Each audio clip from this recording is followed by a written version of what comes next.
Yun ang ating okra, nagbubunga na. Ayan o. Oh. Yun o, namulaklak na. Yung mga ganito tatanggalin natin. Mga sohi niya. Ay, meron pala o. Yun o. Dito. Yun, sa lalim. Mga maliit pa. Hindi pa pwede kunan. Yun o. Yun.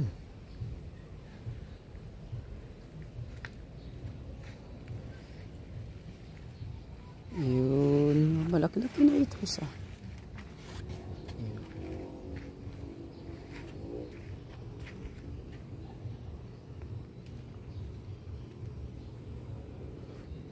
Oo.